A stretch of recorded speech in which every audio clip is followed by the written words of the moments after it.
तो दोस्तों, जैसा कि आप लोगों को पता है कि जेएसएससी ने अपना एक न्यू कैलेंडर जारी किया है और न्यू कैलेंडर में वे सभी आगामी एग्जाम के डेट को वहाँ पे बताया गया है, जिसमें हमारे जेएसएससी सीजीएल का जो एग्जाम है, जो कई वर्षों से एक पॉलिटिकल मुद्दा बन चुका है, उसका एग्जाम और सहायक आचार्य का एग्जाम जो है, वे अभी चल ही रहा है और सीजीएल का जो एग्जाम का डेट है, वे अगस्त का 3rd वीक में वहाँ मेंशन किया गया है। तो दोस्तों, यही दोनों एग्जाम को टारगेट करते हुए आज हम लोग खोरठा का जो पेपर 2 का जो सिलेबस है, उसमें एक पथिया डोंगल महुआ एक कविता का संग्रह है, एक बुक है जो कि संतोष कुमार महतो जी के द्वारा लिखा गया है और इसमें बहुत सारी कविताओं का ये संकलन है ये बुक में। और इसमें हमारे सिलेबस में इसका जो प्रथम 10 कविताएं हैं, ये कविता को हम लोगों को पढ़ना है और इसी से हमारे एग्जाम्स में क्वेश्चन आते हैं। तो चलिए दोस्तों, आज हम लोग इस वीडियो के माध्यम से हम लोग आज पूरे 10 कविताओं को एक साथ हम लोग पढ़ेंगे और इसके जो भी एग्जाम के पॉइंट ऑफ व्यू से जितने भी इंपॉर्टेंट फैक्ट्स हैं या फिर लाइन्स हैं, वे सभी को हम लोग डिस्कस करेंगे। और दोस्तों, आप सभी से मेरा एक रिक्वेस्ट है कि आप ईयरफोन लगा करके बैठें और जो भी मैं यहाँ पे कविता के माध्यम से आपको बोलूँगा, वे सभी बातों को आप लोग ध्यानपूर्वक सुनें, क्योंकि डायरेक्ट यहाँ कविता से जो है कुछ लाइन आपको एग्जाम में मिल सकते हैं और उससे कुछ रिलेट करके क्वेश्चन पूछा जा सकता है। तो चलिए, हम लोग बिना देरी किए हुए हम लोग इस वीडियो में आगे बढ़ते हैं और देखते हैं कि यहाँ पे हम लोग क्या-क्या देखते हैं। तो चलिए, सबसे पहले हमारा है एक पथिया जो डोंगल महुआ है, ये बुक जो है, इनका जो संकलनकर्ता और संपादक जो हैं वो संतोष कुमार महतो जी हैं, जिनका जन्म जो है 2 सितंबर 1930 को हुआ, 1930 में हुआ और मृत्यु उनका 24 नवंबर 2013 में हुआ। ठीक है। उनके पिता का नाम स्वर्गीय तालो महतो था और माता जो उनकी थी स्वर्गीय छुटुमनी देवी थी। उनका जन्म स्थान गांगजोरी बोकारो में पड़ता है और उनकी जो प्रमुख रचनाएं थी, वे एक पथिया डोंगल महुआ और एक मौनी फूल, जो कि हमारे सीजीएल के जो पुराना सिलेबस था उसमें एक मौनी फूल हम लोगों को पढ़ना था। तो अभी तो हम लोग को एक पथिया डोंगल महुआ ही पढ़ना है, जो कि प्रथम 10 कविताएं हैं उन्हें पकड़ना है। तो दोस्तों, ये वाला जो पार्ट है हमारा, ये पार्ट बहुत ही ज़्यादा इंपॉर्टेंट है, क्योंकि अक्सर एग्जाम में जो है ये क्वेश्चन, उनका जन्म, मृत्यु, उनके माता पिता का नाम अक्सर एग्जाम में पूछे ही जाते हैं। ठीक है। तो यहाँ हमारे एक पथिया डोंगल महुआ का जो बुक का जो और जो राइटर के बारे में है, उसके बारे में हम लोगों ने देखा। चलिए, अब नेक्स्ट स्लाइड में हम लोग चलते हैं। यहाँ है एक पथिया डोंगल महुआ जो है, जो लिखा गया, उसका जो प्रथम संस्करण था, इसको बता दूं कि यह जो बुक है, ये 2 बार इसका पब्लिकेशन किया गया और प्रथम जो इसका संस्करण पब्लिश किया गया वह 1990 में किया गया और उसमें 42 कविताएं उसमें लिखी गई थी। और जो दूसरा इसका संस्करण आया वो 2005 में आया, जिसमें 47 कविता लिखा गया था। ठीक है। ये दोनों आप याद रखिएगा। उसके बाद इसका प्रकाशक जो है रामधन प्रकाशन गांगजोरी, ठीक है, जो कि बोकारो में पड़ता है। और भूमिका जो लेखन है, जो इस बुक का जो भूमिका जो लिखा गया है, वे हमारे दयानंद बटोही जी लिखे हुए हैं। और इस बुक में जो पहली कविता है वो हम इन सब एक, जो हमारे सिलेबस में मेंशन है, जो कि श्रीनिवास पानुरी जी के द्वारा लिखा गया है। और जो इसका अंतिम कविता है वो बरेकदर अनंतलाल महतो के द्वारा लिखा गया है। ठीक है। तो इतना फैक्ट जो है हम लोगों के लिए इनफ रहेगा एग्जाम के लिए। अब चलिए, इसके अंदर से हम लोग जाते हैं कि आखिर 10 जो कविता हम लोगों को पढ़ना है, वो 10 कविताओं में हम लोग क्या-क्या पढ़ेंगे। ठीक है। यहाँ पे दोस्तों, मैं इस वीडियो में आपको कविता लाइन बाय लाइन आपको पढ़ के सुनाऊंगा। यहाँ पे आपको लिखा हुआ नहीं मिलेगा, इसीलिए मैं आपको बता रहा हूँ कि आप लोग इसको ध्यानपूर्वक सुनेंगे और सुन के आप समझने का कोशिश करेंगे। तो दोस्तों, इस किताब में प्रथम 10 कविताओं को हम लोगों को पढ़ना है। तो चलिए, प्रथम 10 कविता जो है इसमें क्या है उसको देखते हैं। तो सबसे पहला कविता हमारा है हम इन सब एक। ठीक है। प्रथम 10 कविता,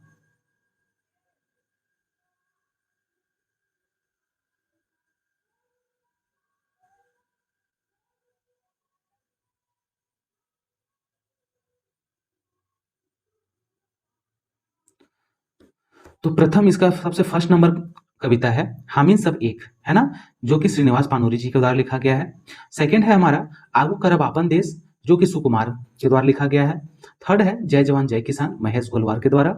एंड फोर्थ है आज एकाई खोटा, ए के झा के द्वारा। तबे हम कभी नाय, जो कि ए के झा के द्वारा लिखा गया है। 6 है हमारा महुआ भनिता, जो कि अतुल चंद्र मुखर्जी के द्वारा लिखा गया है।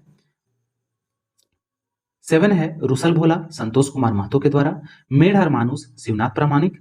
देशक जुआन, विनोद कुमार।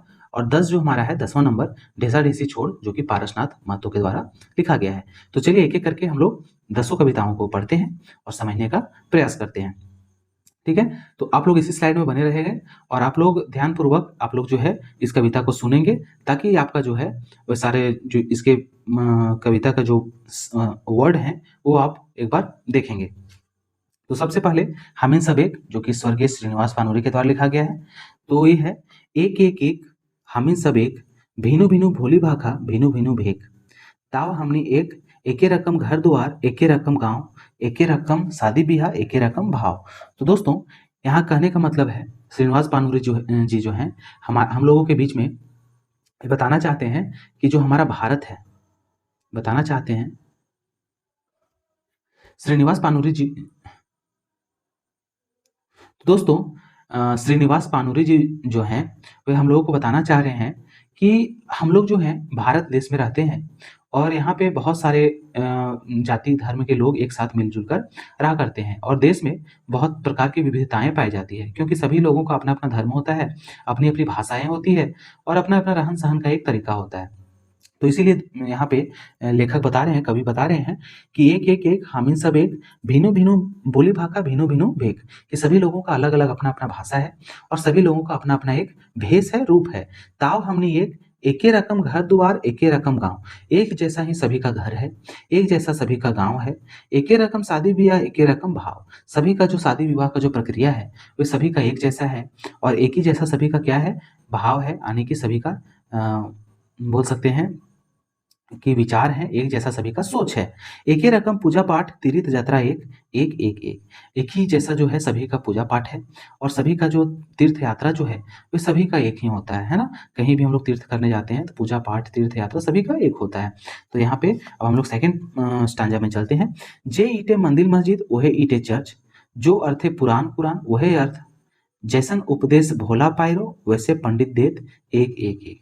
कहने का मतलब है कि जिस ईटा से मंदिर बनाया गया है उसी ईटा से मस्जिद भी बनाया गया है, वही ईटा से चर्च भी बनाया गया है ना। यानी कि सभी धर्म का जो भी उनका धार्मिक स्थल होता है वो सभी चीज एक ही ईटा से बनाया गया है।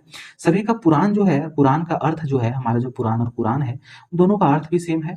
और जो भी पंडित हमारे जो प्रवचन देते हैं या फिर जो भी धर्म के जो भी गुरु प्रवचन देते हैं, सभी का प्रवचन का कहीं ना कहीं अर्थ भी एक समान होता है। ठीक है, हमने संगे वह बात दर जतना जहर के पात रकत दुयोग एक एक एक एक। क्या बोला है कि हम लोगों का जो है वो सभी का क्या है, एक पेड़ का जड़ और क्या बोल सकते हैं उसको, पत्ता के जैसा है ना। जो कि जड़ और पत्तों में बहुत कम दूरी होती है और बिना जड़ का पत्ता नहीं रह सकता, और अगर जड़ रहेगा तो पत्ता भी रहेगा। तो यही बताया गया है कि जड़ और पत्ता जो है एक दूसरे के बगैर अपना उसका अस्तित्व नहीं होता है। वैसे सब हम जो है एक दूसरे से मिलकर ही पूरे होते हैं और हमारा रंग जो है, खून का भी रंग जो है वो एक जैसा है। ठीक है, चलिए अब आगे है। साधना धरती हमनी फुटवी सुंदर सुंदर फूल, बंधुतेक नदी हमनी बांधी आपन आस्थे कुल, निष्ठा धरती हमनी करी शांति का अभिषेक एक एक एक। कहने का मतलब है कि हम सभी जो हैं मिलजुल कर साधना से, अपनी मेहनत से देश रूपी जो बगिया है वो प्रेम बंधुत्व और भाईचारे के सुंदर सुंदर फूल खिलाते हैं। ठीक है, अब जो लोग हैं वो एक दूसरे के साथ मिलजुल कर रहें और जो है वह शांति से पूरे निष्ठा के साथ अपनी जो ईमानदारी है उसका प्रचार प्रसार करे और शांति के लिए काम करे। एक एक पानी भेट भी प्यास साहित्यिक माई बास, दुखे खेते हमनी करी मीठा आनंदेक चास, हमने देखी एके अनेक जेने के देखी एक एक एक एक। दोस्तों इसका मतलब होता है कि हम सबों की प्यास जो है एकता रूपी पानी से शांत होता है। ठीक है, हमारे देश में सत्य का वास होता है। दुख के घड़ी में हम सब मिलकर एक दूसरे का साथ दें, है ना, और सभी एक दूसरे के साथ रहें। हमें एकता में अनेकता और अनेकता में एकता को देखना चाहिए और उसका साथ देना चाहिए। लास्ट स्टांजा है। हमनी मांझे कुछ बांदर चीरे खातिर मायके आचर, तुगलक जहर लगवल आय रचते नरमेद एक एक एक हम इन सब एक। तो दोस्तों यहाँ पे बोला है कि हम लोगों के बीच में जो है हमारे देश में कुछ ऐसे लोग भी हैं जो बंदर की तरह हैं। अब बंदर का यहाँ मीन्स है कि जो देश को तोड़ना चाहते हैं, ठीक है? देश को तोड़ना चाहते हैं, देश को अलग-अलग धर्म में, अलग-अलग संप्रदाय में, अलग-अलग समूह में बाँटना चाहते हैं। और ये जो असामाजिक तत्व है वो हमारे देश को मिटाना चाहते हैं, ज़हर की तरह उनका वो काम कर रहे हैं और देश को तोड़ने में षड्यंत्र भी कर रहे हैं। मगर फिर भी हम सभी को एक साथ रहना है, एकजुट मिल-जुल कर रहना है ताकि हमारे देश का विकास हो सके। तो दोस्तों, ये हमारा पहला नंबर कविता हुआ हम इन सभी जो कि श्रीनिवास पानूरी के द्वारा लिखा गया है। चलिए, अब हम लोग चलते हैं इसके सेकंड नंबर कविता में, जो कि है आगू करब आपन देश, जो कि श्री सुकुमार जी के द्वारा लिखा गया है। और दोस्तों, सुकुमार जी जो हैं, उनका जन्म 2 नवंबर 1956 में हुआ है, जो कि भेंडरा बोकारो में स्थित है, ठीक है? भेंडरा में उनका जन्म हुआ है, जो कि बोकारो में स्थित है। तो चलिए, इसके हम लोग सबसे पहले फर्स्ट स्टैंजा को देखते हैं। तो है आवत सभिन मिल मिस आगू करब आपन देश, हामिन छोटा नागपुर एक बासी, एके ठीने सभी चासा चासी। तो दोस्तों, यहाँ पे सुकुमार जी ने बहुत ही अच्छे तरीके से बताया है कि यहाँ पे भारत के लोगों को आह्वान किया गया है और बताया गया है कि आइए सभी कोई मिलजुल कर अपना देश को आगे करें, है ना? हम लोग छोटा नागपुर के वासी हैं और हम लोग पूरे देश को आगे करेंगे। सभी लोग जो हैं हम लोग एक ही ठीने जो है यानी कि एक ही जगह का चासा-चासी यानी कि किसान हैं, खेतिहर हैं, यानी कि सभी लोग एक जगह के निवासी हैं और आइए सभी लोग मिल-जुल कर हम लोग देश को अपना आगे करते हैं। फिर दूसरा स्टैंजा है छौवा जुआन आवा, पढ़वा किसान आवा, घार के गिरनी आवा, हिंदू मुसलमान आवा, आवा सभी नर नारी, कंधवाही कांधा जोरी, पट्टे बई सभिन पारी पारी, लह लह करते फुलवारी। है ना? यहाँ से क्या समझ में आ रहा है कि वे जवान लोगों को बुला रहे हैं, जो यंग लोग हैं उनको बुला रहे हैं, पढ़ुआ किसान आवा यानी कि जो किसान लोग हैं उनको बुला रहे हैं, घर के गृहिणी आवा, हिंदू मुसलमान आवा यानी कि घर के जो गृहिणी हैं, जो घर में काम करने वाली महिलाएँ हैं, उनको आह्वान कर रहे हैं, हिंदू मुसलमान को बुला रहे हैं, नर-नारी सभी को बुला रहे हैं, कंधा जोड़ के बुला रहे हैं और बोले कि सभी लोग हम लोग जो हैं अपने जो लह-लह करता फुलवारी है उसको सभी बारी-बारी से पटाएँगे यानी कि उसमें पानी का सिंचाई करेंगे, जिससे हमारा जो फुलवारी है वो लहलहाएगा। कहने का मतलब है कि अगर सभी लोग एक साथ मिल-जुल कर रहते हैं, तो हमारे देश का विकास होता है, हमारे राज्य का विकास होता है। फिर थर्ड स्टैंजा है, एके गठरी हामिन गीता बाइबल कुरान बांधब, जऊर भय के एके हाड़ी आपन आपन भात रांधब, खइबै सभिन एके पाती, भेद भावेक मायर देवै लाती, आवा सभिन। कहने का मतलब कि आइए हम लोग सब जो है एक ही साथ कुरान, बाइबल, गीता जितने भी धार्मिक ग्रंथ हैं, वे सभी को एक साथ बाँधेंगे। बाँधने का तात्पर्य है कि एक साथ मिल-जुल कर हम लोग उसको पढ़ेंगे, आखिर सभी में जो है एक ही बात बताया गया है, तो सभी लोग हम लोग मिल-जुल कर रहेंगे। जौरे जो है हम लोग एक ही साथ आपन-आपन जो हांडी लाएँगे और उसमें भात राँधेंगे। कहने का मतलब कि एक ही हम लोग बर्तन में हम लोग एक ही साथ अपना खाना बना के एक ही साथ खाएँगे और एक ही साथ मिल-जुल कर रहेंगे। खइबै सभिन एके पाती, भेद भावे मार देवै लाती। और हम लोग सभी लोग एक ही साथ बैठ के खाएँगे और जितने भी धर्म के नाम पर जो भी धर्म के नाम पर लोग बँटे हुए हैं, इन सभी चीज़ों को धर्म के जो भी छुआ-छूत की भावना है, सभी को लात से मार के भगा देंगे। चलिए फोर स्टांजा है, नारी के मान देबै साँझे बिहान देबै, एकरा उठावे खातिर दिड़गर जोहान देबै, नारी बिना सृष्टि नाय, भाई देखै सभिन माय, घार घार जगैबै जाई जाई, सुकुमारे के गीत गाई गाई, आवा सभिन मिस मेइस आगू करब अपन देश। कहने का मतलब कि नारी को मान देबै यानी कि नारी को मान देंगे, सम्मान देंगे, साँझे बिहान देबै यानी कि सुबह-शाम जब भी नारी मिले उसको सम्मान देंगे, उसको हम लोग को ऊँचा नज़रिया से देखना है, उनको रिस्पेक्ट की भावना से देखना है। एकरा उठावे खातिर दिड़गर जोगान देबै और जो है इस जो रूढ़िवादी जो हमारा समाज है, ठीक है? उसके लिए कवि बोलते हैं कि नारी को सुबह-शाम सम्मान देंगे, उन्नति के लिए उचित व्यवस्था देंगे, क्योंकि नारी के बिना जो है सृष्टि की कल्पना नहीं की जा सकती। नारी अगर नहीं है तो कुछ भी नहीं है, नारी जो है सृजन करता है हमारे देश का। घर-घर जाकर सुकुमार जी के गीत गा-गा कर लोगों को जागरूक करेंगे और उनको बताएँगे कि इसलिए सब कोई मिल-जुल कर आगे आइए और देश को बढ़ाने में हमारा सहयोग कीजिए। तो दोस्तों, आगू करब आपन देश सुकुमार जी का जो कविता है उसको हम लोगों ने देखा। चलिए थर्ड नंबर हमारा कविता है जय जवान जय किसान, जो कि महेश गोलवार जी के द्वारा लिखा गया है। और दोस्तों, महेश गोलवार जी के बारे में यहाँ हम लोग ब्रीफ में जानेंगे कि उनका जन्म जो है 1 फरवरी 1911 को हुआ और उनकी मृत्यु जो है 3 अगस्त 1996 को हुआ। उनका जन्म गोला रामगढ़ में हुआ है और इनकी जो प्रमुख एक रचना है वो है उड़ीसा महात्म। ठीक है, तो चलिए हम लोग चलते हैं इसके कविता के बारे में पढ़ेंगे। तो चलिए कविता का है सबसे फर्स्ट स्टैंजा है, राष्ट्र कर आन मान देश कर किसान सब, देशेक जवान कर परान है किसान सब, कामे जगत उबे मगुर उबे नाय जाने किसान, देश कर बिसी लागे सोब जवान सोब किसान। कहने का मतलब है दोस्तों कि राष्ट्र का आन मान शान देश का किसान है ना। देश का जो जवान है, जो सीमा पर तैनात जो जवान लोग हैं, उनका पेट भरने का काम कौन कर रहा है, तो किसान कर रहा है। तो उनका भी जो प्राण है वो कौन है, किसान है। अगला बोला है, कामे जगत उबे मगुर उबे नाय जाने किसान। मतलब बोला गया है कि लोग काम से करते करते उब जाते हैं, लेकिन हमारे जो किसान है वे काम से कभी भी उबते नहीं हैं, वे दिन रात मेहनत करते हैं खेतों में। देश कर बीसी लोग लागे सोब जवान सोब किसान। बीसी का मतलब होता है रीढ़ की हड्डी, है ना। तो बताया गया है कि देश का जो रीढ़ है वे जवान और किसान दोनों हैं, जो हमारे देश को अच्छे से शांतिपूर्वक चला रहे हैं। ठीक है, चलिए सेकंड स्टांजा है, समुद्रक ढेबकर गागनिक आवाज घोर, हाड़ कपवा जाड़ कहीं गर्मिक ताव जोर, तरवाई रख धार साहब जोगरा किसान कर, बरकर माइक सहवा गतरा किसान कर, खूबे वीर खूबे धीर ई जवान और किसान। तो दोस्तों इसका मतलब है कि समुंदर का ज्वार का घोर गर्जना हो, या फिर कपकपाती ठंड हो, या फिर बहुत ही तेज गर्मी हो, या बारिश हो, शरीर इस सभी स्थितियों के लिए उनका जो शरीर है वह सभी तैनात रहता है, सभी कुछ वे सहन कर लेते हैं। किसान का देह जो है वर्षा की मार सहने वाला होता है, और किसान और जो जवान है वो बहुत ही वीर पुरुष होते हैं, धैर्यवान होते हैं। ठीक है, चलिए अब थर्ड स्टांजा है, शत्रु को लोहू बहाय संतरे धराए जवान, थामे सोप सोप गतर हसुआ हाथे किसान, खेले जवान लोहू खोली कुदा लेखे जीव जाइन, कसट काइट काइट काल काटैट रहे किसान, चुप साधवा बोर्ड निडरा शोभे जवान और किसान।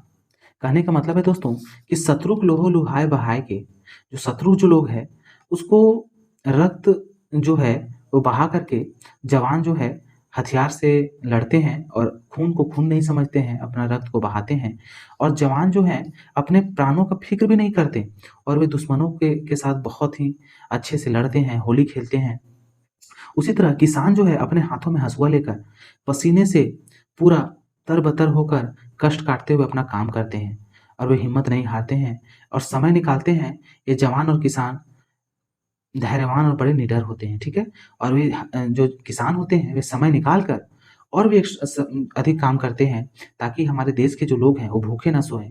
और जवान और किसान के बारे में यहाँ बताया गया है कि वो बहुत ही निडर शोभे जवान और किसान, यानी कि चुप रहते हैं लेकिन बहुत ही निडर होते हैं हमारे देश के जवान और किसान। चलिए अगला है, दुश्मन कर देख आरो उमैग उमैग उठे वीर, काया भुजोक बोले कोड़े पथरे कुआं चासा धीर, पैत सांसे देशक पूजाए मगन रहे पारे जवान, योजना के सुधार रूप देहे व्यवहारे किसान, देश कर नौनिहाल रहे जवान और किसान। इसका अर्थ है कि दुश्मन को देखकर जवान भी उत्साहित हो जाते हैं, वहीं किसान अपनी बल के पे पत्थर का कुआं तक खोद देते हैं, है ना। क्या बोला गया है कि जो दुश्मन है वे जवान को देखकर अब और भी उत्साहित हो जाते हैं, उनमें एक उमंग आ जाता है। उसी तरह किसान जो है अपने बल से एक कुआं को खोद देते हैं जो कि पत्थर का होता है। जवान जो है अपने हर सांस में अपने देश का नाम लेता है और उसका एक सेवा भाव से देखता है। ठीक है, उसी तरह किसान भी है कि अपना जो है एक पूरा व्यवहारिक, मतलब एक बोल सकते हैं कि किसान जो है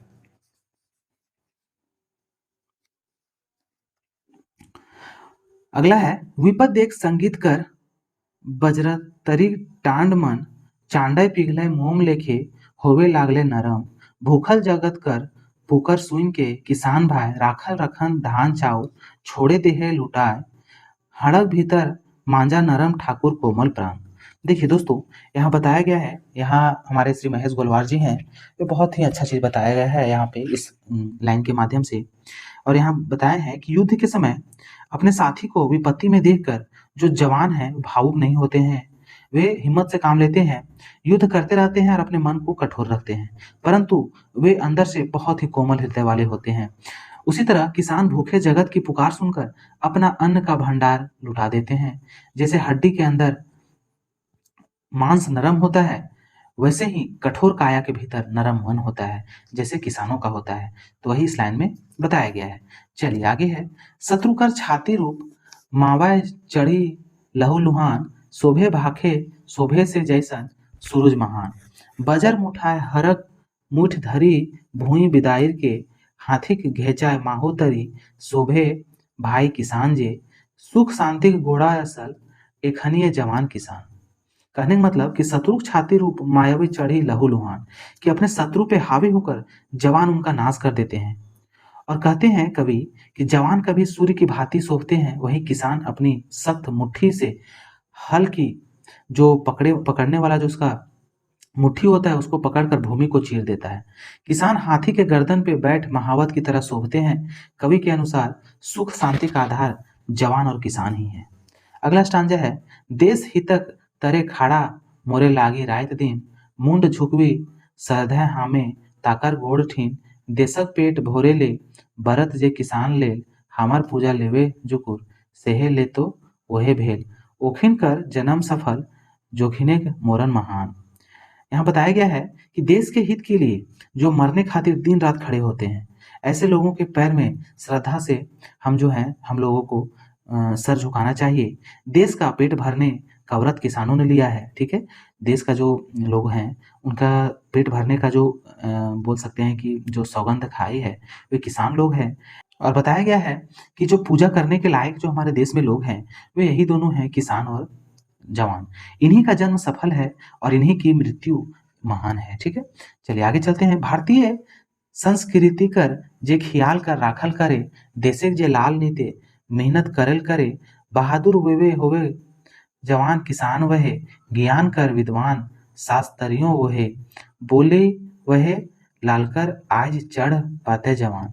कहने का मतलब जो भारतीय संस्कृति का ख्याल रखते हैं, देश के सपूत जो नित दिन मेहनत किया करते हैं वही बहादुर हैं। जवान किसान वही है जो नित दिन मेहनत किया करते हैं और देश की रक्षा किया करते हैं। ज्ञान विद्वान शास्त्री भी वही है, आज उन्हीं की बातें प्रत्येक जुबान पे चढ़ी हुई है। यानी कि यहाँ ज्ञान विद्वान शास्त्री सभी देश के जवान और किसान को बताया गया है। अगला लास्ट स्टांजा है हमारा, जीव देलक विदेशे जे आपन भारत देश ले, पदक दे मातल नाय जे भारत देश ले, राज भोगक गदाय सदाय काट देलक दीन जे, केसन त्यागी रहे जुगक मानुष से, हामिनो ओखर ध्याने फुरछावा जोरे तान जय जवान जय किसान। इन्होंने बताया है कि जिन्होंने विदेश में जाकर भी अपना ध्यान दे दिया पदक के लिए, कभी भी, यानी कि कहने का मतलब कि वे कभी भी किसी भी प्रकार का जो पुरस्कार होता है उनके लिए उनको कभी भूख नहीं है।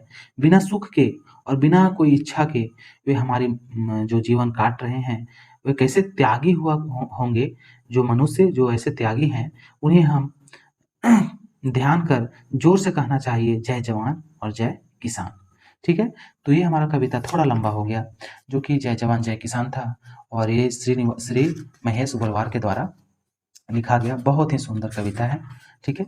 चलिए अब हम लोग चलेंगे कविता नंबर 4 पे जो कि है आज एकाई खोरठा, जो कि ए के झा के द्वारा लिखा गया है। इनका उपनाम झारपात है, ठीक है। इनका जन्म 20 जून 1939 को हुआ, 19 सितंबर 2013 को इनका निधन हुआ और इनका जन्म जो है चंडीपुर कसमार बोकारो में पड़ता है, वहाँ हुआ।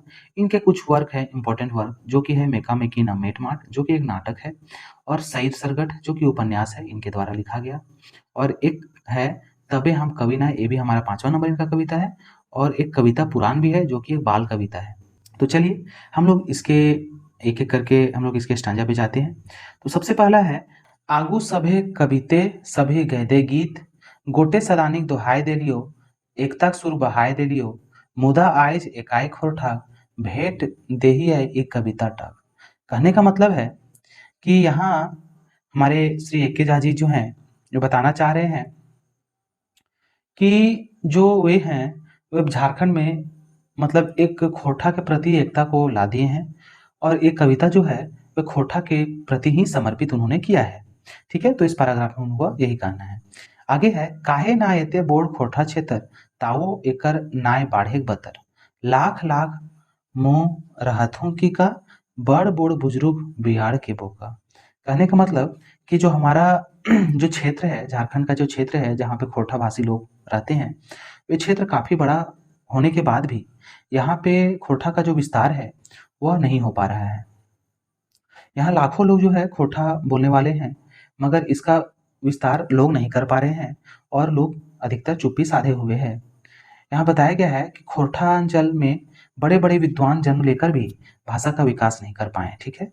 जो हमारा खोरठांचल प्रदेश है, वहाँ पे इसका विकास नहीं हो पाया। यहाँ तक कि आकाशनिक गीत नाय पढ़े रांची थीत नाय। कहने का मतलब है कि आकाशवाणी में भी खोरठा का गीत नहीं बज रहा है, ठीक है? और रांची में जो खोरठा का जो पढ़ने का जो एक माहौल है, वो भी खोरठा का वहाँ नहीं है। तो कहने का मतलब कि रांची झारखंड का खोरठांचल प्रदेश का राजधानी है, लेकिन फिर भी वहाँ खोरठा का कोई वैसा नहीं दिख पा रहा है। कखनो बोका लोके ठकी देलै, कहाँ एमे में खोरठा कहाँ? बस ठेकले तथी आए बाएँ, अयला गिदर घर पर आए। कहने का मतलब कि यहाँ तक कि लोगों को वहाँ झूठ बोला गया, ठगा गया कि यहाँ एमए की पढ़ाई नहीं होती है खोरठा में, ठीक है? और इस बात को लेकर वहाँ के जो बच्चे थे, जो खोरठा में एमए करना चाहते थे, वे अपने-अपने घर आ गए क्योंकि उनको जानकारी का अभाव था।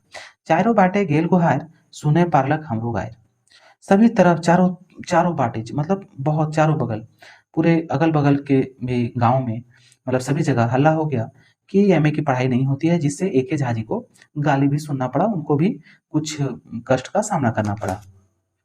केहू-केहू कहला चेंगा क्लासे खोरठे नाय, बोका धके एमए क पढ़ाई, छोट बाते क बूढ़ बनल बात, फेजांगे-फेजांगे के बरियात।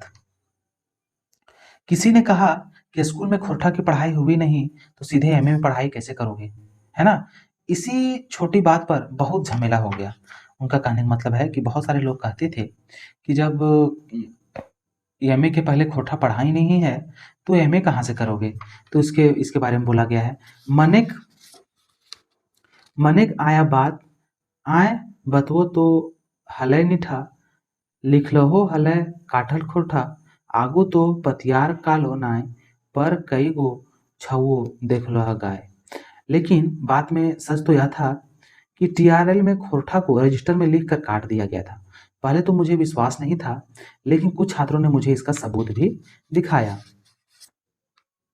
अगला है, यही सब में कैर बछरे गनल गुथल गोदर सब करवे पारला एडमिशन, पढ़लहूँ पढ़ला जैसने तैसने, जे हवोक बिहीन तो बुनायल है, जदियो ठोरे मैं ठाकी नहीं। कहने का मतलब यही सब बात में कई साल बीत गया, है ना? कुछ गिने-चुने लोग ही खोरठा में एडमिशन करवा पाए, लेकिन उसकी पढ़ाई जो है उस तरह होने के बाद जैसे-तैसे उनका कोर्स जो है कंप्लीट हुआ।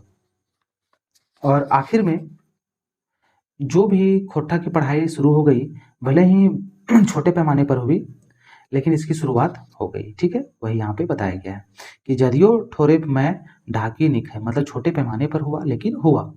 मेने बात की इतने है, ना नाय आरा ढेरे टनैतै, आगुए बिहीन बुनल हला, व्याकुल जी व्याकुल भेले हला, आर पानुरे जी तितकी बराई के छौवा पूता के रखवल हला। कहने का मतलब यहाँ पे 2 राइटर के बारे में बताया गया है दोस्तों, जो कि जो हमारे व्याकुल जी हैं, उनके बारे में बताया गया है और श्रीनिवास पानुरे जी के बारे में बताया गया है। तो यहाँ बताया है कि खोरठा को लेकर बात इतना ही नहीं है, अभी बहुत सारी बातें और जानने के लिए है कि जो पढ़ाई का शुरुआत करवाने हेतु जो है, वे व्याकुल जी, जिनका नाम भुवनेश्वर दत्त शर्मा जी हैं, तो वे भी खोरठा की पढ़ाई के लिए अपना बात रखे थे और पानुरी जी जो हैं, तितकी पत्रिका जो आता था, है ना? तो पानुरी जी खोरठा के लिए काम शुरू किया और उनके बच्चे क्रोधित हो गए। आर पानुरी जी तितकी बराई के छौवा पूता के रखवल हला। कहने का मतलब कि पानुरी जी जो हैं, वो बहुत ही गरीबी से अपने बच्चों को पाल-पोस रहे थे। कहे पारा रागला काहे, तो छोड़िवा पूत कहलथिन, ठुनकी ठुनकी पानुरी जी ठिन, खोरठा के खियाए-खियाए के हामिनिक तोय खियाए देलें, भात लोगा भारी अभावे, भूखे पटपटाए टउआए देलें। यहाँ पे दोस्तों पानुरी जी के बारे में बताया गया है कि पानुरी जी जो हैं खोरठा के बहुत बड़े समर्थक थे और उनके बच्चों ने कहा कि आप तो पहले ही हम लोगों को जो है खोरठा के कारण हम लोगों को कपड़ा, खाना, भोजन के लिए छोटे-छोटे चीज़ों के लिए हम लोगों को ढनका दिए। ढनकाने का कहने का मतलब कि हम लोगों को मतलब उसके लिए बहुत ही संघर्ष करना पड़ा पाने के लिए। तो यहाँ उनके बच्चों ने ये बात कहा। पानुरी जी हा निसार तभु कि छोड़लो से डहर। कहने का मतलब पानुरी जी जो हैं बहुत ही कष्ट से ज़िंदगी काटे हैं, लेकिन फिर भी वे जो है वो जो हैं वे खोरठा के लिए बहुत कुछ किए। तखन उनका जोर देल थी जुग तितवा विद्वान राहुल जी कहलथिन हाइनी खारेक डांडी परिहा नाय आर कवि सरकारी बनिहा नाय। कहने का मतलब कि और जब इतना स्थिति उनका खराब हो रहा था तब उनको ऐसे बुरे समय में राहुल संस्कृत्यायन जी जो हैं, जो हिंदी के बहुत ही महान कवि के रूप में जाने जाते हैं, वे पांडु जी का हौसला बढ़ाया और उन्होंने चिट्ठी के ज़रिए लिखा कि आप निराश मत होना, हम आपके साथ हैं, ठीक है? और उससे जो पांडु जी को है बहुत ही ज़्यादा हिम्मत मिला। चल हला यह डहरवे जदियो सन्नी कमे कमे कभा जादव गोलवर जी तीजू महती रणबीर आदि। यहाँ कहने का मतलब है कि पानुरी जी के साथ-साथ खोरठा विकास के बहुत सारे लोग उनके साथ चल रहे थे, जैसे कन्हा यादव, महेश गोलवार, तीजू महतो और रणबीर आदि।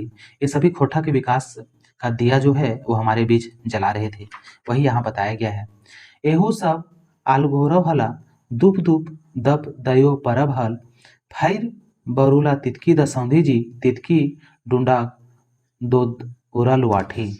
कहने का अर्थ है कि इसके बाद जो है तितकी पत्रिका का प्रकाशन जो है विश्वनाथ दसौंधी राज ने किया और विश्वनाथ दसौंधी राज जो है झाड़-फूँक का भी काम किया करते थे और उन्होंने तितकी पत्रिका के माध्यम से मतलब इस पत्रिका के माध्यम से अंधविश्वास में भी जो लोग विश्वास करते थे, उसमें कमी आया और इसका जो प्रकाशन जो है, वह बहुत ही जल्द बंद कर दिया गया और इस तरह जो है धनबाद में जो तितकी का प्रकाशन हो रहा था, तितकी पत्रिका का, वह बंद हो गया।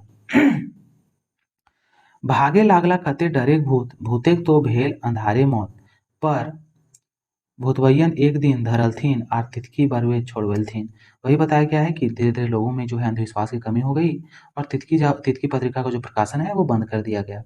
आर की जे कहियो से बातेक मायर एखनी धन नाय धरलक धा, लेकिन अबरी जे तितकी सलगतो हो ई काठेक मैधे गलगल हो, जे सुने गेले त काठे काठ, पर गुने गेले हो पिठाक बाप, पिठाक पुआ पापक बाप। ढेर मसाला जोहडाई के माटिक चिन्हाय टोय टाय के ई तितकी झकझकाए लागल हो, जदियो कमकचे अकबकाए लागल हो।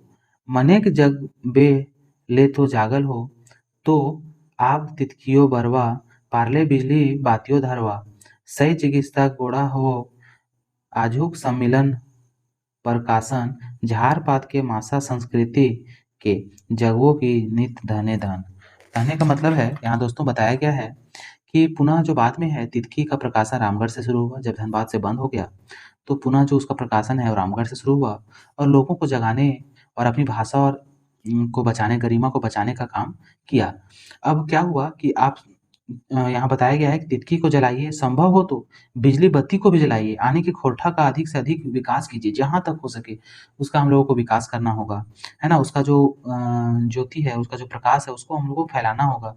आज के सम्मेलन प्रकाशन का तात्पर्य इसी प्रकार के प्रयत्न का आरंभ होने से है और झारखंड की भाषा संस्कृति को जगाने से है। तो दोस्तों, इस चैप्टर में ए.के. झा जी जो है बहुत ही अच्छे तरीके से खोरठा को किस प्रकार हम लोग बचा सकते हैं, किस प्रकार हम लोगों को क्या करना है, उसके बारे में यहाँ उन्होंने चर्चा किया है। तो चलिए दोस्तों, अब हम लोग चलते हैं इसके 5वें नंबर कविता पे, जो कि है ताबे हम कवि ना। ठीक है? ये कविता जो है एक प्रगतिशील कविता के रूप में माना गया है। यहाँ पे बताया गया है कवि के बारे में कि कवि के जो गुण हैं वो क्या होने चाहिए, है ना? तो यहाँ बताया गया है कि यदि कवि माने सुधे भाट तबे हम कवि नाय, यदि कवि माने नटुआ नाच तबे हम कवि नाय। कहने का मतलब कि यदि कवि का मतलब होता है सुधे भाट, भाट कहने का मतलब होता है कि बहुत बोलने वाला, तो वे कवि नहीं है। अगर कवि का मतलब होता है कि नाच गान करने वाला, तो बोलते हैं कि तब हम कवि नहीं हैं, क्योंकि कवि का अर्थ होता है कि जो अपने भावनाओं को रखे दूसरे के सामने। तो इस तरह ये अपने बात को यहाँ पे व्यक्त कर रहे हैं। यदि कवि माने किलबी करवैया तबो हम कवि ना है, यदि कवि माने हवे गवैया तबो हम कवि ना है। कहने का मतलब कि अगर कवि का मतलब होता है किलबी करवैया मतलब हंसी मजाक करने वाला, तब हम कवि नहीं है। अगर कवि का मतलब होता है गवैया गाना गाने वाला, फिर भी हम कवि नहीं है। यदि कवि माने गवैया तबे सेरा कवि लता मंगेशकर, यदि कवि माने बस नचवैया तबे महान कवि उदय शंकर।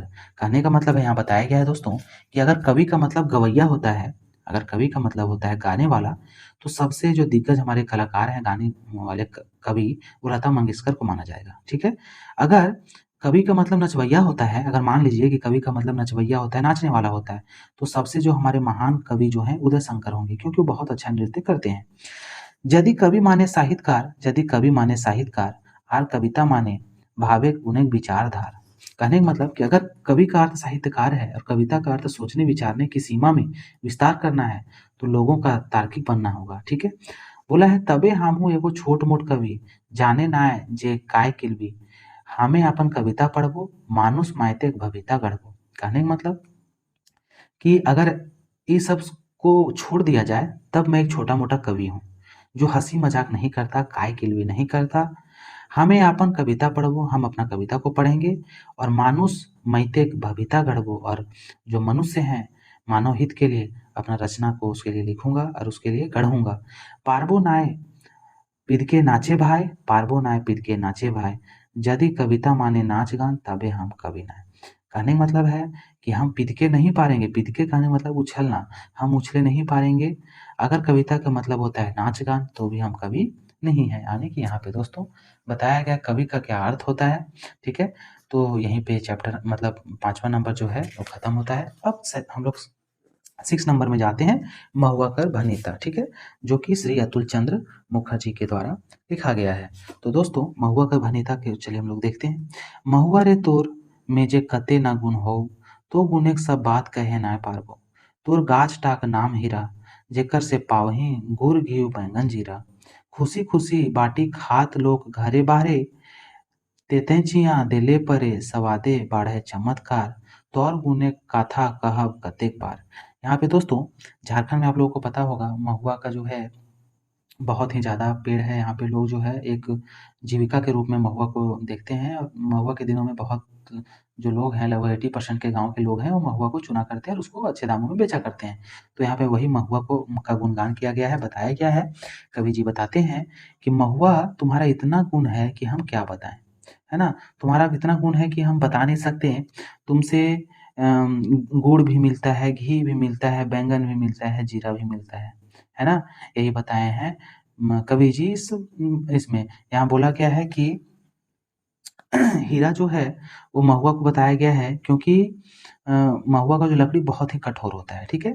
गुड़ इसलिए बताया गया है क्योंकि महुआ का जो रस होता है उससे गुड़ बनाया जाता है। बैंगन, महुआ का जो फल होता है वो बैंगन के समान होता है। जीरा, महुआ में आप देखे होंगे कि महुआ के ऊपर छोटा-छोटा जीरा के आकार का उसमें बीज होता है, जो जीरा के रूप में यहाँ माना गया है। और घी जो है आप देखते होंगे कि महुआ फलने के बाद एक उसमें बीज आता है। महुआ के कुछ दिन के बाद, अभी बरसात का जो टाइम है यहाँ अभी, उसको कहीं इलाकों में डोरहा कहा जाता है। उस डोरहा को पेराने के बाद तेल निर्माण होता है, जो कि जमने के बाद घी के जैसा लगता है। तो कवि जी उसी के बारे में यहाँ बताए हैं। तो गाछ टाक नाम महुल, फायदा सबके अति बहुल, तोर फर टाक नाम कचरा, गीदर बुतरू जनी मरद सबे छोछरा, तोर गोटा से तेल हवै अति चमत्कार, कमियां सब मालिश करत, दर्द से भई लाचार, तोर तेल से छाकाय घाटरा आर बार रोटी, छोटा नागपुर एक सौगात, बैठवे पर पाटी, बेटी घरे पाताए देवे समधिन के, हटई गरब, तोर गुने काया कते जे हम कहब। यहाँ जो कवि हैं कहते हैं महुआ का जो है उनका उसका नाम है महुल। इसका फ़ायदा बहुत है, अति बहुल मतलब बहुत, इसका फ़ायदा तो हम गिना नहीं सकते हैं कि इसका फ़ायदा कितना होता है। तोड़ कर टाक नाम कचरा, इसका जो फर है यानी कि इसका जो फल है जो भी हम बोले जिसको तेल के रूप में बनाया जाता है, उसको कचरा कहते हैं। तो तोड़ फर टाक नाम कचरा, गिदर बुतरू जनी मरद सबे छोचरा। कहने का मतलब कि जो गिदर बुतरू है सभी लोग इसका यूज करता है। तोर गोटा से तेल हवे अति चमत्कार, इसका जो फर होता है कचरा से बहुत तेल निकलता है, जो कमियां सब मालिश करत दर्द के भय लाचार। जो भी जो काम करने वाले किसान हैं वे घर आने के बाद अगर उसके शरीर में दर्द होता है तो इसी तेल को अपने शरीर में मालिश करते हैं। छोटा नागपुर एक सौगात बैठवे परिपाटी, बेटी घरे पाताय देवै समधिन के हटाए गर्भ, तोर गुने का कते जे हम कहब। बोला गया है महुआ जो कचरा है उसके तेल से घाटरा और बारा जैसे पकवान बनाए जाते हैं। और झारखंड के मतलब एक ऐसा परंपरा रहा है कि महुआ के तेल से पकवान बनाकर बेटी के घर भेजा जाता है और वहाँ जाने के बाद सभी लोग उसको चाव से खाते हैं, ठीक है। और वहाँ पे लोग इस महुआ का गुण गाते हैं। तोर काठ से बने खेती के जुमाए हाथ, जेकर बिना किसान हवत बड़ी लाचार। महुआ रे तोर में जे कते गुण हव, तनी निंदा कर ले पाछे राग लागो तोर, कलाली में गेल परे महक ले नकी मुंह भरे। कहने का मतलब है कि यहाँ बोला है कि महुआ का जो लकड़ी है उसका खेती में जुआट, जुआट कहने का मतलब जब हल बैल चलता था पहले, अभी बहुत कोई हल बैल से खेती करता है तो उसमें जुआट होता है जिससे हल जोता जाता है। तो उसका जुआट जो है इससे बनाया जाता है, किसान जो है महुआ की लकड़ी से बनाते हैं। और महुआ जो के बारे में बोला है कि तुम्हारा इतना गुण है कि अगर मैं तुम्हारी थोड़ी सी भी निंदा करूं तो तुम गुस्सा हो जाओगे, है ना। ये बताया गया है। बोला गया है कलाली, यानी कि जो जहाँ पे मतलब जो महुआ का जो दारू जो है अल्कोहल बिकता है उसके बारे में बोला गया है कि वहां जाने के बाद तुम्हारे दुर्गंध से नाक मुंह भर जाता है ना। अतुल मारा गारा-गारी होवै बड़ी बेसाहब, तोर गुने गाथा गाथा कते जे हम गावो। कहने का मतलब कि इस महुआ का जो रस है उसको पीने से कितना लोग जो है मारा गारा-गारी करने लगता है, लड़ाई झगड़ा करने लगता है। इसका हम गुण क्या कहें, इसमें इतना गुण है। तोर लकड़ी से बनाए दिहा चिता, अंत काले से ही चिता में सूखे सुतल रहक महुआरे, तोर गुने गाथा कते कहब। यहाँ कहने का मतलब यहाँ राइटर कह रहे हैं, यहाँ जो पोएट हैं श्री अतुल चंद्र मुखर्जी वे बोल रहे हैं कि अंत काल में मेरी इच्छा है कि मुझे महुआ की लकड़ी की चिता पर ही लिटाया जाए और इसी लकड़ी से मेरा जो है अंतिम संस्कार किया जाए। तो चलिए दोस्तों 6 नंबर हमारा महुआ भनीता जो था वो भी हमारा आज कंप्लीट होता है।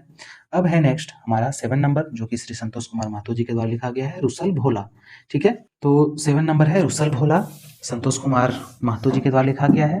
यहाँ बताया गया है एक दिन कांदे लागला दुर्गा माए, कैसे कैसे बाम भेला हमार भोला हाय हाय, लइके अपन माल झाल झोला कंधे रूस गेला हमार भोला। एक दिन क्या हुआ कि दुर्गा माँ जो है कहा जाता है कि सभी जो देवी हैं माताएं हैं वे सभी एक रूप की हैं, यानी कि अगर पार्वती जी की बात करें तो दुर्गा माँ का ही रूप है। तो यहाँ दुर्गा माँ को पद बोला गया है कि एक दिन दुर्गा माँ जो है रोने लगी। और क्यों रोने लगी, क्योंकि जो भोले शंकर हैं वे रूस गए हैं, मतलब गुस्सा गए हैं। कंधे रुसल गेला हमार भोला, वे ढूंढ रहे हैं कि किधर गए। देवी देवी कहे लागल थी तो कैसन सती, समरवे ना पारले आपन पति। सभी देवी देवता बोलने लगे कि तुम कैसी पत्नी हो जो अपने पति को नहीं रख पाई, नहीं देखभाल कर पाई। समय काहे ना देलहा भांगे गोला, सही खातिर रुसल तुम तोहर भोला।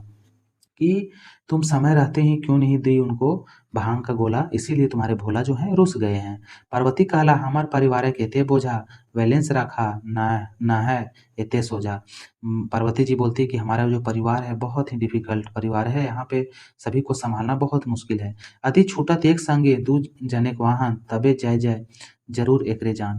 कहने का मतलब यहाँ बताए हैं कि अगर हमारा परिवार इतना मतलब डिफिकल्टीज से गुजर रहा है कि अगर 2 जन का किसी का भी वाहन छूट जाए तो एक ना एक का जान जाएगा। कहने का मतलब है कि आप देखेंगे कि शंकर जी जो हैं उनका गर्दन में होता है साँप और जो गणेश जी हैं उनका वाहन है चूहा। तो साँप है तो चूहा को खा जाएगा अगर दोनों को छोड़ दिया जाए। और अगर साँप को, और कार्तिक जी का वाहन होता है मोर, अगर मोर को छोड़ दिया जाए तो मोर जो है साँप को खा जाएगा। तो इसी के बारे में यहाँ बताया गया है। बाँध लो पहले आपन शैतान, मैंने कर लो एबे राखब पतिक मान। तो सबसे पहले यहाँ देखिए क्या बताया गया है दोस्तों, बाँध लो पहले आपन शैतान, पहले अपना शैतान को उन्होंने बाँधा। कहने का मतलब बाघ को। दुर्गा माँ का वाहन क्या है तो बाघ है, तो बाघ को यहाँ शैतान बताया गया है। तो सबसे पहले अपने शैतान को बाँधा, उसके बाद अपना पति का मान रखेगी, मतलब उनको गोला देगी भांग का गोला बना के। एहे समय छुटलै गानसाक बाहन, ताकरे पैछू दौड़ल भोला कमाल शैतान। भोला कमाला शैतान। कहने का मतलब किसी समय जो है, जो गणेश भगवान का जो वाहन है वो छूट गया और भोला जी का जो है माला वो भी छूट गया। मूसा के कह लो भाग भाग अपन घर, मरे की नखो तोर तनिको डर। तो यहाँ माँ दुर्गा बोली, सती बोली कि क्या तुमको डर नहीं है चूहा को, कि तुम जाओ अपना जान बचाओ, नहीं तो सांप तुमको खा जाएगा। मूसा ढुकल आपन गाढ़ है, भोला माला गेल ठिसा है सीठा है। कहने का मतलब कि जो चूहा है वो अपना बिल में घुस गया और जो सांप है जो उनका भोला जी का माला है वो ठिसा गया। मने कर लो एबे तनी सुस्ताएबे, पार्टी लो रहे लय भांग पिसवेबे। फिर यहाँ बोलती हैं कि मन किया कि चलो अब कुछ देर जो है हम आराम करेंगे और भांग को पीसेंगे और भोला जी को खाना देंगे ताकि वह शांत हो जाए। यह समय कार्तिकेय के वाहने बड़ी चेठा, झटपट मार ले भोलक माला नाल जेठा। उसी समय कार्तिकेय का वाहन छूट गया और उनका जो वाहन है बहुत चेठा है। चेठा कहने का मतलब बहुत तेज है, ठीक है। उठावला ओकरा गाछे के ऊपर, हमर मने भेल बड़ो डर। और क्या हुआ, उसी समय जो कार्तिक जी का जो वाहन है मोर, सांप को उठाया और सीधा पेड़ पर जाके चला गया। हमर मने भेल बड़ो डर, उनके मन में बहुत डर हो गया कि आज सांप बचेगा नहीं। भोलक माला ऊपर मारे लागले चोंचा, करे लागले ओकरा घेपा पूछा। माला को यानी कि सांप को वह चोंच से मारने लगी। मारलो ठोकर फोकरैनेक लेप्ता गाछे को ऊपर, तबे पारेला कार्तिकेय के वाहन निडर। और यहाँ से क्या की सती जो है वो एक लेप्ता मारी यानी कि एक लकड़ी को मारा, जिससे उनका जो डर है आगे हुआ। हमार समस्या भेल गंभोर, मन के करे लागलो थीर, भांग ले लो दूध तोला तो तोली, बनावली होकर झटपट गोली। और उसके बाद वो जब शांत हुई तो बना भांग का गोली बनाया और संतोष कहे सुना मैं पार्वती भोली, डाका भोलो देहा गोली। और संतोष जी जो हैं हमारे इस राइटर, वे बोलते हैं कि उसके बाद उन्होंने कहा कि आप भोला जी को बुलाइए और उनको भांग का गोली खिलाइए ताकि वो जो नाराज हैं वो ठीक हो पाए। तो दोस्तों ये जो पोयम है वो खत्म हो गया है, रुसल भोला, ठीक है। और ये जो रुसल भोला जो पोयम है एक व्यंग्यात्मक कविता के रूप में देखा गया है। फिंगाठी जिसको बोलते हैं, फिंगाठी मतलब व्यंग्यात्मक, व्यंग के रूप में यहाँ पे बताया गया है, ठीक है। चलिए अब हम लोग 8 नंबर पे जाते हैं जो कि हमारा है मेढर मानुष, ठीक है। मेढ़ मतलब होता है दोस्तों मूर्ति, मानुष मतलब होता है मनुष्य, ठीक है। जो कि हमारे श्रीनिवास पानुरे जी लिखे हैं, ठीक है। और श्रीनिवास पानुरे जो जी हैं उनका जन्म 1949 में कहीं कहीं मेंशन किया गया है, कहीं कहीं 1950 भी दिखाया गया है। और जहाँ इनका जन्म हुआ वो है बैदमारा बोकारो में। इनके कुछ वर्क हैं, फेमस वर्क, चित्रा रानी जो कि एक लोक कथा है, बेलंदरी जो कि गीत है, पंचांग गीत जो कि एक गीत है। तो चलिए हम लोग चलते हैं मेढ़ और मानुष की ओर।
मनुष्य और माँ की सेवा करो, जो कि सबसे सर्वोपरि माना गया है, क्योंकि मानव से बड़ा जो है कोई दुनिया में नहीं है। तो दोस्तों, मेरा और मानुष में यही बताया गया है मूर्ति और मनुष्य के बारे में, जहाँ शिवनाथ प्रामाणिक जी जो है वे बताए हैं कि किस प्रकार मानव को किस चीज़ में विश्वास करना चाहिए और किस चीज़ को की कदर करनी चाहिए। ठीक है, तो चलिए, यहाँ पे मेढ़ का मतलब होता है मूर्ति, ठीक है, मानुष का मतलब मनुष्य होता है। चलिए, अब हम लोग 8 नंबर 9 नंबर जो कविता हमारा है, देश एक जुबान, उसके बारे में हम लोग यहाँ पढ़ते हैं।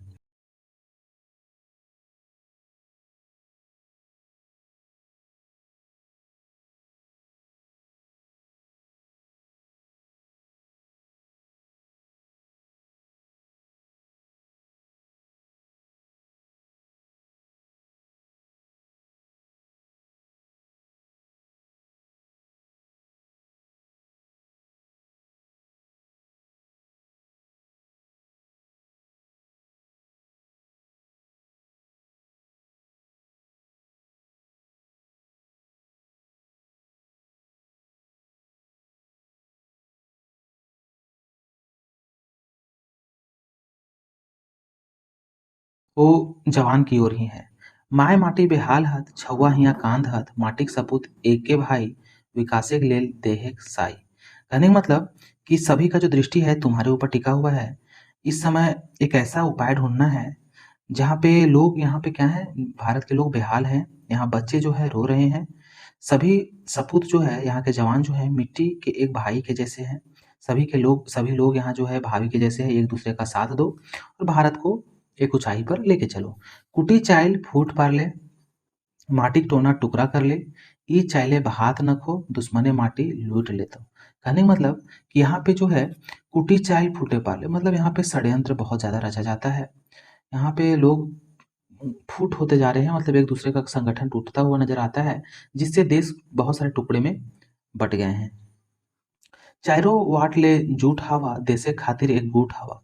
तो इसीलिए सभी लोगों को एकजुट होना पड़ेगा, सभी को एक साथ मिलकर रहना होगा और दुश्मन को मतलब बर्बाद करना होगा। कहने का मतलब दुश्मन को हरा दें। बास्तो तबे माटी माए, नाय तो करबे खाए खाए, तो जुआन देशेक शान, तो सपूत देशेक मान, देशेक लेल माटी खातिर करें तो लहूक दान। तो यहाँ बताया गया है कि चारों तरफ जो है सभी लोग एकजुट होने का देर है। एकजुट हो जाने के बाद देश जो है हमारा बच जाएगा, नहीं तो बाद में हम लोगों को पछताना पड़ेगा कि आखिर हमारा देश जो है किस प्रकार चल रहा है। जिस प्रकार हम लोगों का देश, एक हम लोग चाहते हैं कि हमारा देश इस प्रकार चले, वैसे तो बिल्कुल नहीं चलेगा। इसीलिए सभी लोगों को जो है हम लोगों को मिलजुल कर एक साथ रहना होगा। ठीक है, तो चलिए, देश एक जुबान हम लोग का 9वां नंबर पोयम खत्म होता है। अब लास्ट हमारा पोयम है ढेसा ढेसी छोड़, जो कि पारसनाथ महतो के द्वारा लिखा गया है। तो दोस्तों, पारसनाथ महतो जी का जन्म 31 जुलाई 1952 को हुआ, हटवाल गांव में हुआ और मांझी जो कि रांची में पड़ता है। ठीक है, तो चलिए अब इसके बारे में हम लोग देखते हैं। ढेसा ढेसी का अर्थ होता है कि दोष लगाना, एक दूसरे के ऊपर दोषारोपण करना। ठीक है, कि अगर ये काम अगर नहीं होता तुम्हारे वजह से नहीं हो, मतलब एक तरह से दोष लगाना किसी के ऊपर। ठीक है, तो चलिए इसको हम लोग देखते हैं।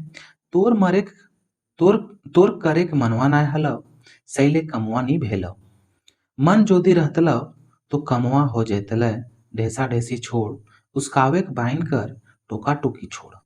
यहाँ राइटर बोल रहे हैं पारसनाथ महतो जी कि तुम्हारे काम करने का मन नहीं था, इसलिए तुम्हारा काम जो है नहीं हुआ। अगर तुम्हारा मन रहता तो काम जरूर होता।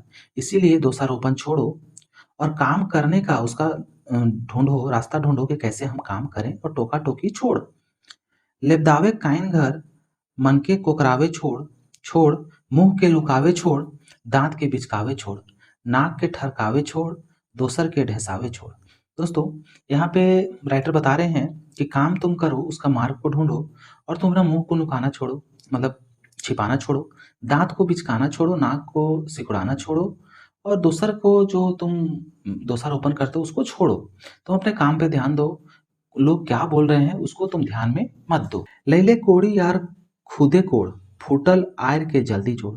यहाँ बोले कि कोड़ी लो और खुद काम में लगो, किसी का आशा मत करो, किसी पे दोषारोपण मत करो और जो टूटा हुआ आहार है, टूटा हुआ जो रास्ता है उसको तुम जोड़ो। धान रोपे खाओ तो पानी रोके परताओ। अगर धान तुम्हें रोपना है तो खेत में पानी रोकना पड़ेगा तुमको, जो चारों बगल का जो ऐर होता है उसको बांधना होगा।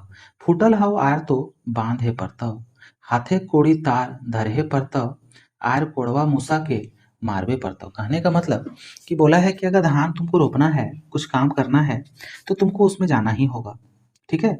और जो रास्ता में जो भी यहाँ मूसा बोला गया है कि जो कैसे होता है कि धान का जो खेत होता है तो चूहा, बड़ा बड़ा चूहा जो होता है वो खेत का जो आर होता है, रास्ता होता है, उसको काट देता है अंदर अंदर गड्ढा करके। तो यहाँ पे बोला गया है कि जो तुम्हारे रास्ते में जब तुम कोई काम को कर रहे होगे और तुम्हारे रास्ते में जो भी परिस्थितियां आती होंगी, उतार चढ़ाव, उसको तुमको सभी को अनदेखा करते हुए, सभी को हराते हुए तुमको जाना है। तो यही यहाँ बताया गया है कि मूसा के मारे होतो, बांधे परवे होतो, हाथे कोड़ी तार धरवे परतव, आर कोड़वा मूसा के मारवे होतो। यहाँ यही बताया गया है। दोसर के नाय ढेसावे परतव, लैले कोड़ी और खुदे कोड़, फूटल आयर के जल्दी जोड़। ठीक है। आचगा ढच आचंगा चंढे खाओ तो निशान लगावे परतव, दापैने दाप दिए परतव, नाई चढ़े खाओ तो मटियाल रहा, चढ़ती जवानी में सठियाल रहा। दोस्तों, तो यहाँ पे बोला है कि अगर तुमको ऊपर चढ़ना है तो तुमको सीढ़ी तो लगाना ही होगा, कोई तुमको सीढ़ी लगाकर नहीं देगा। और अगर तुमको नहीं करना है तो मटियाओ। मटियाने का मतलब है कि तुम कुछ मत करो, आराम से बैठे रहो। चढ़ती जवानी में सठियाल रहो, मतलब अभी तुम्हारा उम्र जो जवान है वो तुम अभी बूढ़ा हो जाओ। ढेसाओ नाय किसी को, दोषारोपण मत करो। निसेन आर दापैन के आगो सर्केल हव होतव, डेग धरहे परतव, गाढ़ा गोढ़ा डेगे परतव, काट ले बाँस छोट और बड़, टूटल निरुइन के जल्दी जोड़, ढेसा ढेसी छोड़, हिटेंग हव पाकच फोर, असरा लागल तोर। तो दोस्तों, यहाँ पे कहने का मतलब है कि यहाँ पे बोला गया है कि हमें मंजिल जो है पाने के लिए निशान लगाना ही होगा, सीढ़ी लगाना ही होगा और आगे बढ़ना ही होगा, कदम उठाना ही होगा। अगर डरेंगे तो काम नहीं चलेगा। किसी से उम्मीद मत रखो और एक निश्चित चाल में चढ़ो, ताकि अपने मार्ग पर समय से, हम लोग सुने ना कछुआ और खरगोश की कहानी, कैसे निश्चित चाल में कछुआ चल रहा है तो एक दिन सफलता उसको मिलती है। तो उसी प्रकार सफलता जो है तुम्हें मिलेगा ही, इसीलिए अपने चाल में चलते रहो। लटकल हव किस्मतिक जोर, उठाव लेबदा आर खुदे लेबद, बोल नाय कोन्हो दोसर सबद, खाए खाओ पाकल तो गिरे पड़तव। कहने का मतलब बोला है कि अगर फल पका हुआ है तो तुम सोचोगे कि अगर इसको कोई गिरा के दे तो फल तो दूसरा कोई खा लेगा झाड़ के। इसलिए बोला है कि लेबदा मतलब एक लकड़ी को उठाना ही होगा और पका हुआ फल को तोड़ के तुमको खुद से खाना होगा, तुमको कोई खिलाएगा नहीं, है ना? यही यहाँ बताया गया। इसी तरह दोस्तों, अगर हमें जॉब लेना है तो खुद से मेहनत करना होगा। किसी भी चीज़ का हम लोगों को ज़रूरत नहीं, मतलब नहीं करना है कि ये चीज़ अगर होता कि अगर अभी गर्मी पड़ रही है तो एसी का रूम होता तो हम जॉब लेते, ऐसा नहीं है। कहीं भी अगर हम लोग मेहनत करेंगे तो हम लोग को सफलता मिलेगी ही। तो यहाँ बताया गया है, जो गिराहे परतव हाथे लेबदा धरे परतव, ढेका पखन लिहे परतव, दोसर के नाय ढेसावे परतव, उठाव लेबदा और खुदे लेबद, बोल नाय कोन्हो दसेर सबद। तो यहाँ बोला है कि जो भी काम है कुल मिला के सबको खुद करना ही होगा। हम लोग को लेबदा, ढेला, पक्खल जितना भी उठाना है, फल को तोड़ने के लिए सबको उठाना ही होगा। चेत चेत चेत एखने चेत, चरलौ जाहो तोर पाकल खेत, सोंधा पैन मंझिया संग त्रेत, बचबे खतो तो धैर ले बेंत। कहने का मतलब यहाँ बोला है चेत चेत चेत, मतलब कि अभी भी संभल जाओ, अभी भी तुम्हारे पास समय है, इसलिए वक्त है, जाग जाओ, तुम्हारी मंजिल तुम्हारे हाथों से निकली जा रही है। अगर इसे तुम पाना चाहते हो तो पूरी तरह से अपना जान जीत लगा लो। ठीक है, यही बताया गया है। तो कमजोर ना है तो कामचोर, तो डरू ना है तो मन हरू, तो मारू ना है तो ही करूँ। कहने का मतलब यहाँ राइटर बताया है कि तुम कमजोर नहीं हो, तुम कामचोर भी नहीं हो, तुम डरपोक भी नहीं हो, तुम बस मन के हारे हुए हो, तुम बुरे नहीं हो, तुम सीधे साधे गरु हो। गरु मतलब होता है गाय, ठीक है, गाय को बहुत सीधा साधा माना गया है। बोला है तैनको रह नाई मन मारू, कोडे है तो गिरी बुरु, एखने कर तोय काम शुरू, खोजेग नखो तोके गुरु, बीतल बातें पछतावे छोड़, दोसर के ढेसावे छोड़, ढेसा ढेसी छोड़। तो दोस्तों ये लास्ट स्टांजा था। तो यहाँ बोलते हैं कि इसलिए स्वयं को, खुद को हताश मत करो, तुम्हें संघर्ष करना होगा और तुम काम करना शुरू करो और मार्ग ढूँढो कि किस क्षेत्र में हम काम कर सकते हैं और बीती हुई बातों से पछतावा बिल्कुल भी नहीं रखो। दूसरों की कमी को बताना छोड़ो कि ये चीज़ होता तो हम ये करते हैं। एक दूसरे पर दोष लगाना भी छोड़ो, तभी तुम अपने जीवन में कुछ आगे कर सकते हो। तो दोस्तों आज के इस वीडियो में हम लोगों ने पूरे 10 जो हमारा एक पथिया डोंगल महुआ जो बुक है, उसका 10 कविताओं को हम लोगों ने देखा और बहुत ही लाइन बाय लाइन से, बहुत ही अच्छे से हम लोगों ने सुना। तो दोस्तों अगर आप इसी तरह के वीडियोज़ आप पाना चाहते हैं हमारे चैनल के माध्यम से और अपनी तैयारी को और भी अच्छे तरह से बूस्ट करना चाहते हैं, तो आप कमेंट बॉक्स में ज़रूर बताएँ कि अगला टॉपिक जो है हम क्या लेकर के आपके सामने आएँ, ताकि आपको जो है एग्ज़ाम में हेल्पफुल हो। तो दोस्तों चलिए आज का वीडियो यहीं हम लोग समाप्त करते हैं। अगर ये वीडियो आपको थोड़ी-सी भी हेल्पफुल लगी हो, तो प्लीज़ हमारे चैनल को सब्सक्राइब करें और आपको मैं बताता हूँ कि आपको इस वीडियो के माध्यम से, इस चैनल के माध्यम से जेएसएससी, सीजीएल, सहायक आचार्य के जितने भी टॉपिक्स हैं, जो भी खोटा का है, वो भी पूरा कंप्लीट करवाया जाएगा। और मैं आपको बता दूँ कि इस चैनल पे ऑलरेडी मैथ्स का बहुत सारा वीडियो जो है यहाँ पे अपडेटेड है। आप वहाँ विज़िट करें और सीजीएल की तैयारी के लिए जो मैथ्स है, वो वहाँ पे बताया गया है, उसको भी देखें, ठीक है? और अपनी तैयारी को तेज़ी दें। तो दोस्तों आज के लिए इतना ही। मिलते हैं हम लोग नेक्स्ट वीडियो में। तब तक के लिए धन्यवाद।